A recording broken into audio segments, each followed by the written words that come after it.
Et bonjour à vous, on se retrouve aujourd'hui pour parler de la Secretlab Evo Titan 2022 que j'utilise avec ma Herman Miller Sail depuis 6 mois en alternance. Histoire de vraiment pouvoir vous donner mon ressenti sur le long terme par rapport à l'utilisation de cette chaise et des différentes features qu'elle a. Et spoiler alert, je préfère ma chaise Herman Miller qui fait un bien meilleur job pour mon dos en compote. Et malgré ça, la chaise gamer de Secretlab a quand même de très beaux arguments à faire valoir, dont certains qui sont assez ergonomiques. Ce qui est plutôt un très bon axe d'amélioration pour les chaises dites gamer. Enfin bref, sans plus attendre, je vous montre un petit peu tout ça avec une brève présentation de la chaise.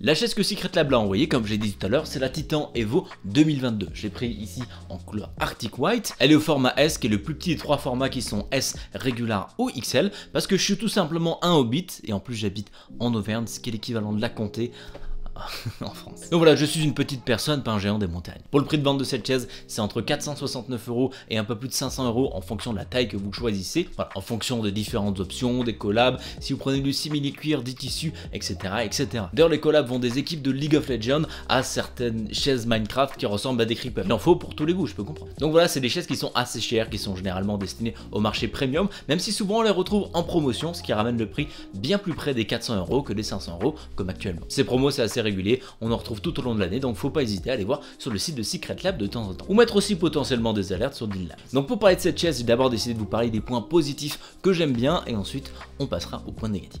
Dans un premier temps, cette chaise a une très bonne qualité de sellerie. Elle a des mousses qui sont denses, qui se rétractent pas vraiment avec le temps au fur et à mesure, quand on peut le voir sur des chaises qui sont moins haut de gamme. Vous savez, c'est quand on commence à sentir la planche en dessous au bout de quelques années. Mais là, on a quand même une très bonne quantité de mousse qui est assez dense, qui nous permettra de traverser les années sans aucun souci. Pour la qualité de construction, c'est très bien fait là aussi. Il n'y a absolument rien qui bouge sur la chaise. Vous voyez, si je bouge un petit peu comme ça, bon, en tenant bien sûr les accoudoirs, parce que bon, les accoudoirs ça tremble. Si on tient les accoudoirs, bah, il n'y a absolument rien qui fait du bruit. Et ça fait énormément plaisir, parce que à chaque fois qu'on bouge, sinon, sur certaines chaises, ça dit quick, quick, quick, quick, quick. C'est pas très intéressant. Donc c'est une chaise qui est bien faite, facile à assembler, même si deux personnes des fois, ce sera pas trop. Faut vraiment que ce soit agréable à monter et que ça vous fasse pas perdre trop de temps. Mais en soi, voilà, sur ces critères-là, ça ne déçoit pas. On retrouve aussi quelque chose de classique, les accoudoirs 4D, pour vraiment les régler un petit peu comme on veut. Mais ici, il y a une petite différence, c'est que le revêtement il s'enlève. C'est fait avec un système magnétique à l'intérieur, c'est bien fait parce que ça vient bien prendre à l'intérieur, donc ça s'enlèvera pas aussi facilement.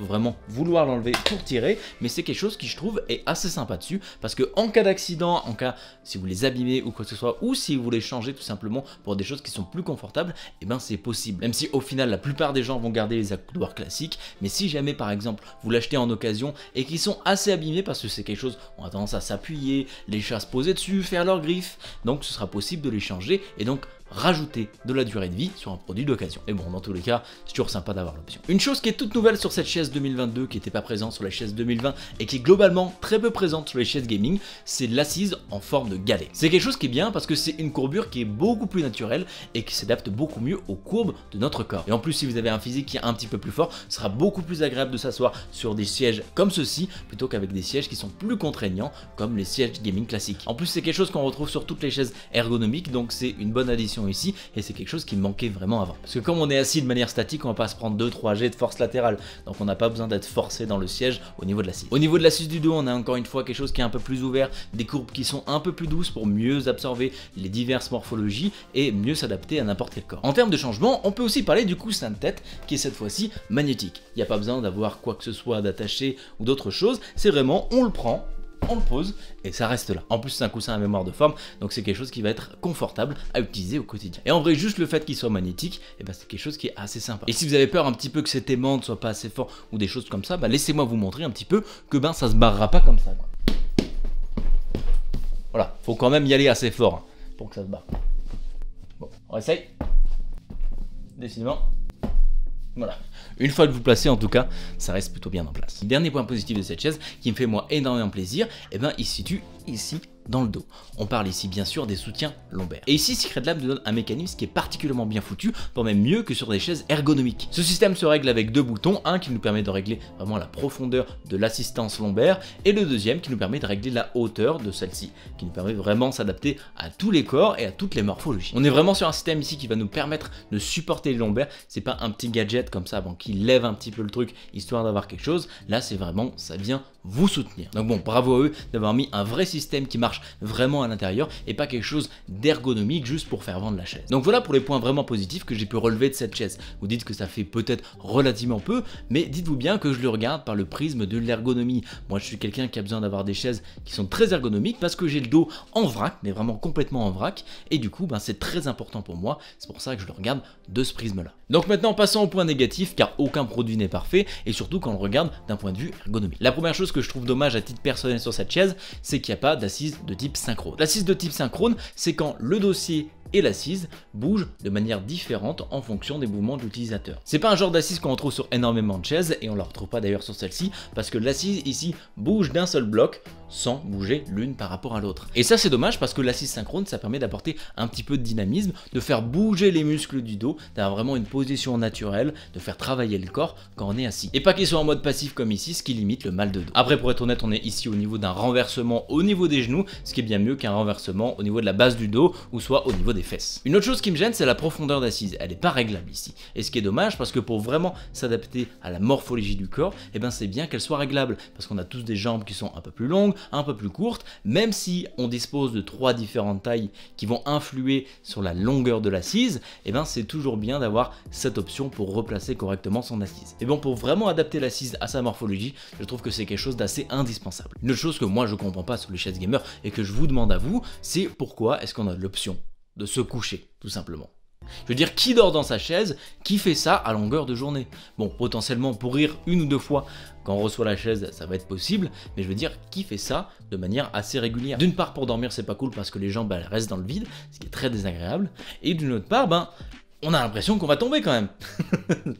C'est stable, mais on a quand même l'impression qu'on va tomber. Si vous faites le moindre faux mouvement, vous êtes par terre. Donc c'est une fonctionnalité, je comprends pas trop avec cette manette sur le côté. C'est bien pour nous permettre de régler le siège, mais par contre, c'est dommage de pouvoir le régler jusque là. Je préfère avoir comme sur la Sail un dossier qui va pas hyper loin en termes d'inclinaison, mais qui me permet quand même d'avoir une assise synchrone et une assise surtout réglable. Donc voilà, n'hésitez pas à me dire si vous allongez régulièrement dans votre chaise, parce que j'ai plus l'impression que c'est un gadget pour faire vendre la chaise que vraiment une utilité concrète. Après, si vous tapez vos meilleures siestes grâce à ces fonctionnalités là, écoutez, bien joué à vous, mais généralement ça se trouve dans une chambre qui est pas très loin du lit, donc si vous voulez dormir, généralement une meilleure option. Une autre chose qui est un petit peu dommage, c'est pour régler la résistance de la chaise en fonction de comment elle s'incline. Et ben il est assez loin derrière et c'est pas très pratique en fait d'aller le chercher et d'aller le tourner. Ça aurait été mieux qu'il soit mieux placé pour vraiment le régler correctement, ou quitte à faire soit une manivelle comme sur la Sail ou un petit bouton sur le côté facilement accessible qu'on puisse vraiment pouvoir la régler correctement sans avoir à se casser le dos ou soit descendre de la chaise.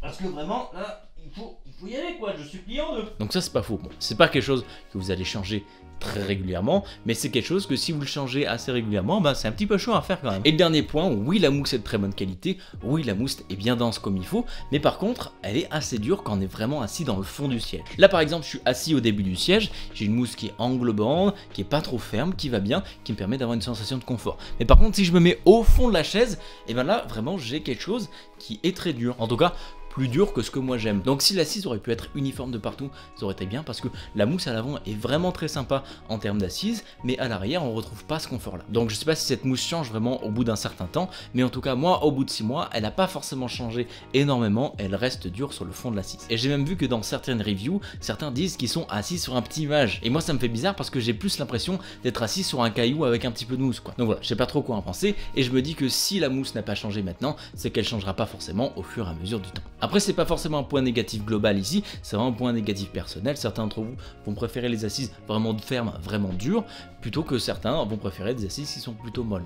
Moi je suis un petit peu entre les deux, j'aime bien quand c'est assez ferme, mais tout de même assez mou pour que ce soit un petit peu englobant. Donc voilà, juste sachez-le, cette chaise a une assise qui est un petit peu dure. Donc bon, au final, si on regarde un petit peu par le prisme des chaises gaming, et bien celle-ci c'est une chaise de très bonne qualité. Elle a des features ergonomiques, elle a des choses de bonne qualité, que ce soit la mousse ou la construction, et globalement globalement, bah, on y est bien dedans. Mais si on regarde un petit peu plus loin que ça, bah, moi je trouve que l'industrie et globalement Secret Lab part dans une très bonne direction. On prend de plus en plus en compte les besoins ergonomiques des utilisateurs de ces chaises-là, histoire de ne pas leur ruiner le dos, juste pour une chaise qui ressemble à quelque chose. On n'est clairement pas ici sur un niveau optimal d'ergonomie. D'ailleurs, ces chaises gamers sont pas des chaises ergonomiques, donc si vous voyez cette mention sur un site qui vend des chaises gamers, fuyez, parce que c'est pas du tout le cas. Pour moi, pour qu'une chaise soit considérée comme ergonomique, il faut au moins qu'elle ait les critères suivants: une assise et un dossier synchrone, une assise réglable dans la profondeur, des accoudoirs 4D, un soutien lombaire correct, et pour moi sans ça on n'est pas du tout sur des chaises qui sont ergonomiques. On a certaines fonctionnalités ergonomiques mais on n'est pas ergonomique au global. Donc bon, même si cette chaise est pas du tout optimisée en termes d'ergonomie, elle fait bien mieux que beaucoup d'autres chaises du marché,